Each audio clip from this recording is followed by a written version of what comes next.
দুনিয়া যতই সাজাও বান্দা মনে রাখো তুমিও থাকতা না, দুনিয়াও থাকতো না।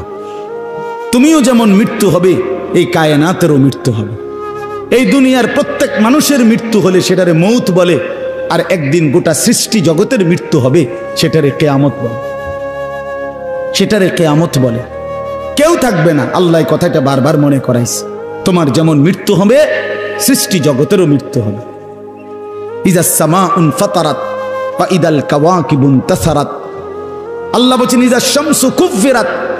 আল্লাহ তাআলা এভাবে বারবার বলছে ইজাস সামাউন শাক্কাত, আসমান ভেঙে যাবে, চূর্ণ বিচূর্ণ হয়ে যাবে, তারকারাজি খসে খসে পড়বে, সূর্য চন্দ্র আলোহীন হয়ে পড়বে। আল্লাহ তাআলা বলেন ইদা রাজ্জাতিল আরদু রাজ্জা, জমিন পাউডারের মতো রেজা রেজা পাউডার হয়ে যাবে। আল্লাহ তাআলা বলছে পাহাড়গুলো তুলার মতো ধুলির মতো উঠতে থাকবে।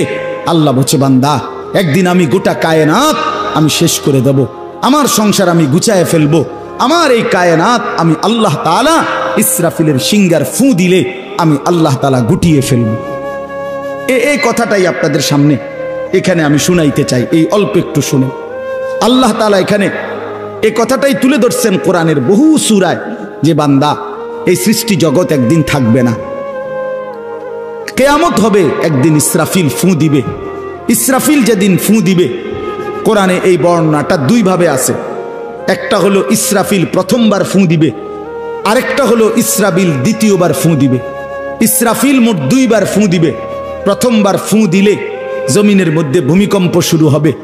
আল্লাহ বলেন এই ভূমিকম্পটা গোটা পৃথিবী একসাথে, আমার সৃষ্টি পুরাটা একসাথে নড়বে। ইন্না জালজালাতাস সাআতি শাইউন আযীম।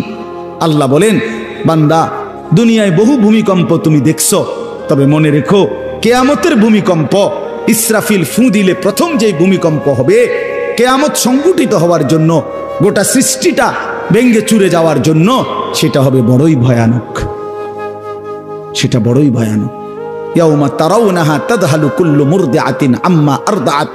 কোরআন শরীফে আছে এই প্রথম ভূমিকম্প যখন শুরু হবে জমিনে, ইসরাফিলের ফু শুরু হবে, সব কিছু যখন ভাঙতে শুরু করবে, আল্লাহ তাআলা বলেন যে মা তার দুধের বাচ্চা কোলে দুধ খাওয়াচ্ছিল, ওই মা সন্তানকে ছুঁড়ে ফেলে দিয়ে পাগলের মতো ছুটতে থাকবে। ওয়াতাদাউ কুল্লু যাতি হামলিন হামলাহা, যে মায়ের পেটের বাচ্চা 10 মাস পূর্ণ হয়ে গেছে, এই আর ঘন্টা 2-4 ঘন্টা পরে বাচ্চাটা প্রসব হবে।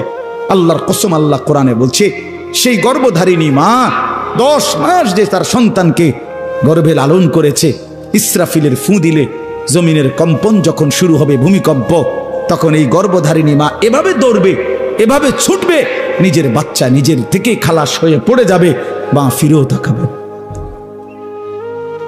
ও তারা নাসা সুকারা, আল্লাহ বলে সমস্ত মানুষগুলো বাতালের মতো দৌড়তে থাকবে।